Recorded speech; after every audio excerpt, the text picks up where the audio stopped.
mengelola emosi stabil, portofolionya juga stabil gitu, gimana Mbak? Iya, kalau itu aku juga masih belajar. Belajar.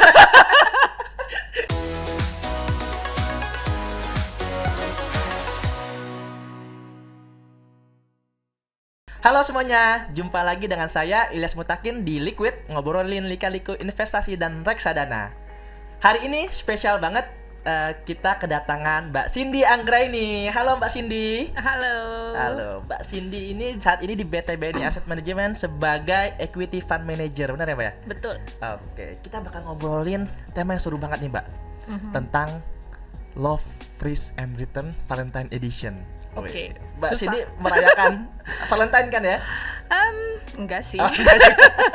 Oke, ini buat teman-teman ya, yang mengikuti hari ini, kita bakal bahas berkaitan dengan cinta, resiko, dan return reksadana.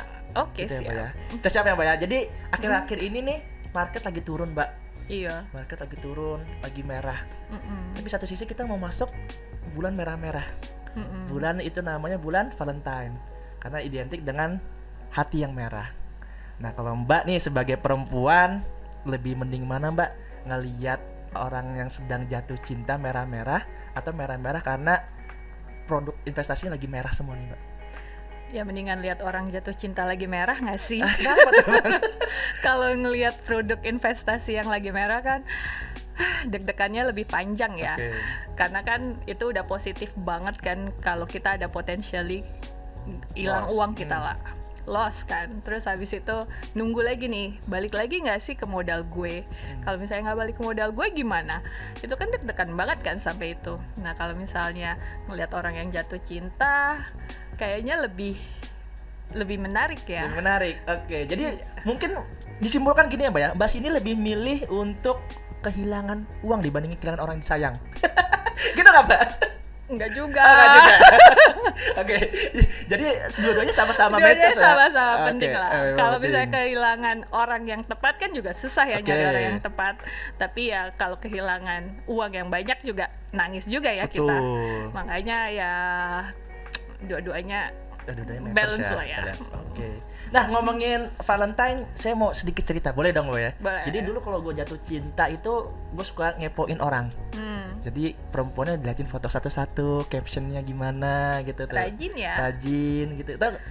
Semoga nggak creepy ya, karena sebatas ngeliat fotonya tahu oh dia zodiak kayak ini.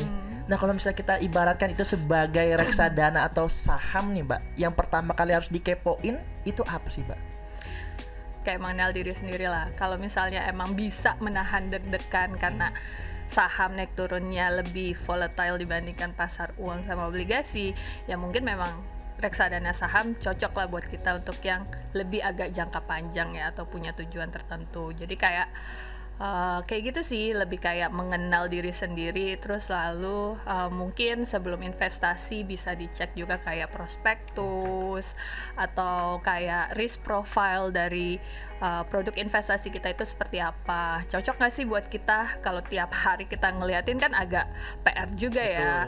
Padahal udah ada yang manage juga kan, kayak BNI AM kan, seperti saya kan juga mengelolanya untuk yang mau berinvestasi di reksadana saham. Oke. Jadi penting bagi kita untuk mencari tahu lebih Keponya dulu. beda lah. Oke, karena berarti baca prospektus. Baca prospektus. Prospektus sih isinya informasi perusahaan, informasi produk, ya, Iya, asset allocation-nya kemana. Asset allocation-nya kemana Oke, lebih cocok. sama profil resikonya juga ya. Oke. Nah, ibaratkan sedang jatuh cinta nih, Mbak. Kadang-kadang kita juga kalau ke saham atau beli reksadana itu ada dua dilema. Mikirin perasaan atau menggunakan logika. Gitu ya. Nah, mana nih Mbak sebagai seorang fund manager sekaligus sebagai seorang Cindy Anggraini? Perasaan dulu Memang. atau logika dulu yang diutamain nih? Memang kalau misalnya jadi equity portfolio manager agak Yeah. susah ya kalau pakai perasaannya, apalagi kalau udah suka sama satu saham. Aduh. Misalnya. Itu udah oke, misalnya contoh saham A. Terus ketemu sama manajemen, oh iya kita ekspektasi profit 100% gitu tahun ini. Oh suka banget nih gue sama saham ini gitu. Jatuh cinta, kepikiran, Jatuh ke bawah mimpi. Iya, sampai ke bawah mimpi, Oke. sampai gue harus investasi besok. Terus abis itu ya udah posisi lah gede kan. Tapi pas laporan keuangan keluar, oh kok cuman segini ya profit growth-nya, bisa nggak nih perusahaan dalam 1 tahun ini seperti yang dia bilang gitu. Tapi karena udah kebawa perasaan, oh gue suka banget sama saham, gue yakin banget gitu, terus nggak nge-review lagi kita punya portfolio, nggak ngelihat lagi apakah tesis investasi yang kita gunakan pas awal itu udah cocok apa enggak. Itulah yang ngebuat kayaknya lebih ke perasaan ya dibandingkan dengan pakai logika. Nah di saat itulah monitoring itu kan diperlukan kan. Kita harus review lagi, kita ketemu manajemen lagi, kita nanya-nanya sama analis di pasar lagi tentang ekspektasi saham ini gimana. Dari situ kan kita bisa kan mau ngurangin nggak nih saham, atau kita justru malah kayak ternyata makin confidence manajemennya bisa kita tambah lagi kan.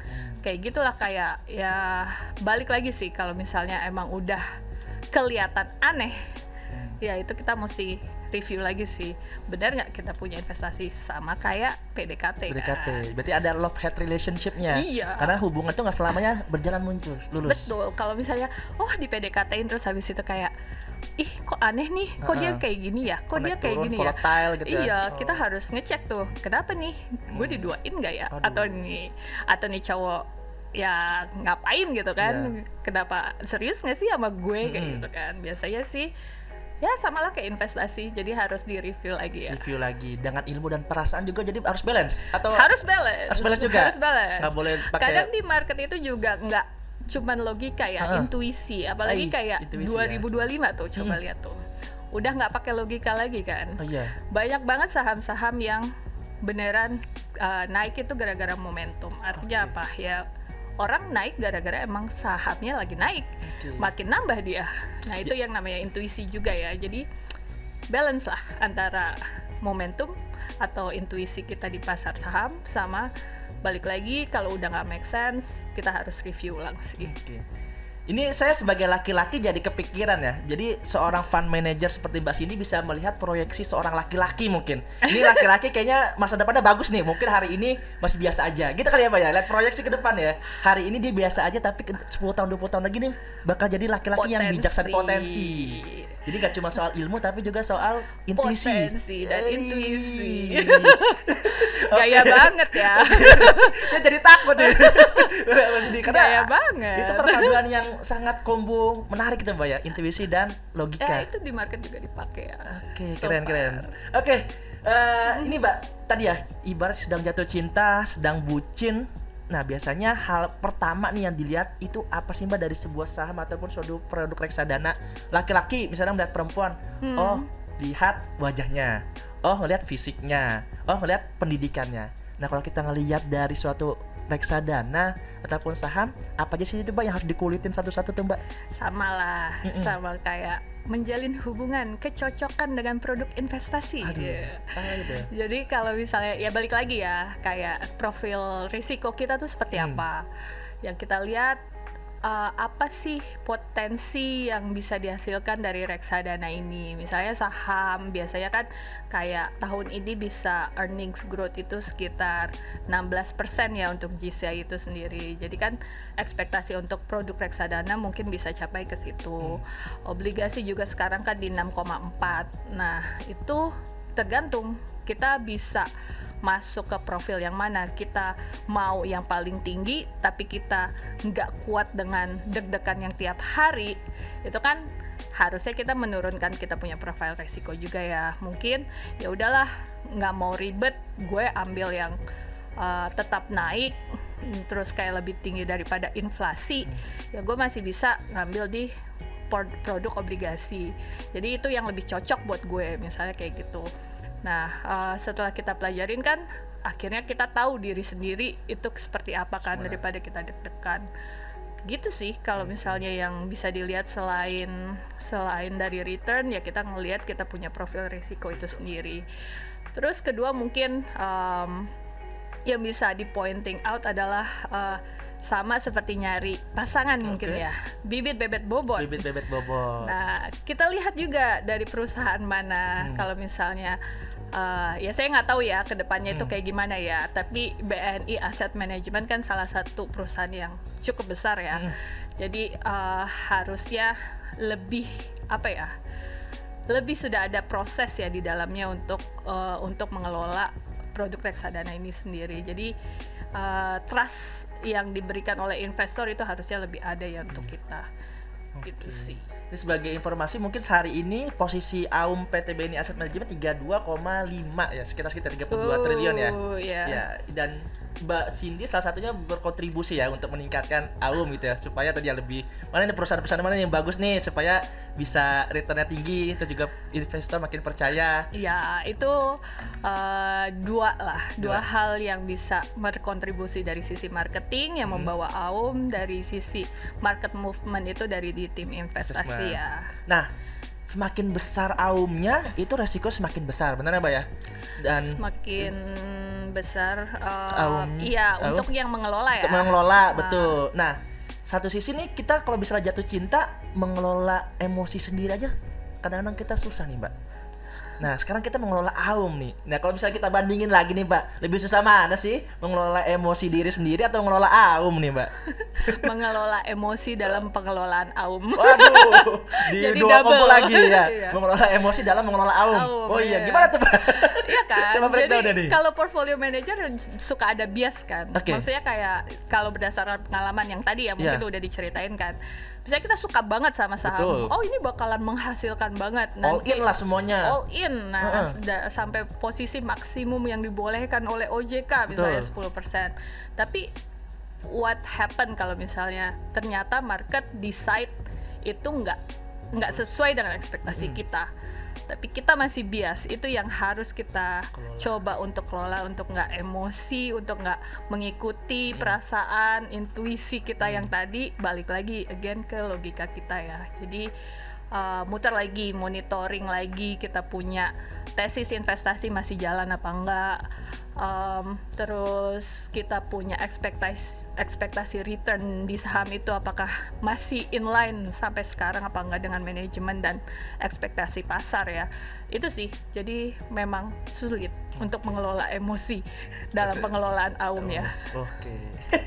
Ini karena mengelola emosi ini kan kadang-kadang juga resikonya besar gitu Mbak. Karena saya ngelihat juga sebagai laki-laki gitu ya, dalam suatu hubungan kita nggak pandai mengelola emosi, dikit-dikit marah, terus juga nanti makin panjang permasalahan. Salah ucap gitu ya Mbak ya. Seringnya gitu ya. Salah ucap, salah perbuatan gitu karena emosinya nggak stabil gitu. Nah, tips and triknya supaya ini bisa balance gimana tuh Mbak, mengelola emosi stabil, portofolionya juga stabil gitu, gimana Mbak? Iya, kalau itu aku juga masih belajar. Masih belajar ya? Iya, Oke. kalau itu aku juga pembelajaran masih seumur belajar hidup. ya. Pembelajaran Iya. seumur hidup. Yang penting ya pisahkanlah antara profesional sama personal. Oke. Kalau kayak gitu ya. Aku juga nggak ngerti sih jawaban dari itu kayak gimana. Ini biasanya Gen Z banyak yang nanya nih soalnya nih gitu ya. Karena investasi by emosional atau segala macam gitu Mbak. Iya, biasanya kan FOMO ya. FOMO, Biasanya betul. FOMO. Nah, itu dia sih, orang-orang harus ngelihat lagi, refer ke produk investasi. Beneran baca dia punya prospektus. Belajar itu yang namanya kayak valuasi ya. Valuasi saham, price to earnings, price to book, atau balik lagi lah kayak tesisnya tuh apa sih. Ketemu banyak orang, terus kayak dengerin banyak podcast yang kayak gitu-gitu kan, jadi kayak tahu lah feel-nya itu kayak market tuh mau kemana sih sebetulnya. Udah nggak ada cinta sesaat itu ya. Ada. Iya. Termasuk saham. Termasuk kenapa reksadana saham ini lebih Termasuk tertarik? reksadana saham. Emang kalau investasi masalah buat jangka panjang pengelolaan. terus Mbak? Iya dong. Oh. Jadi kayak ekspektasi paling rendah aja kan kita ngelihatnya profit perusahaan itu dalam tahun itu. Jadi itu aja udah setahun sendiri kan.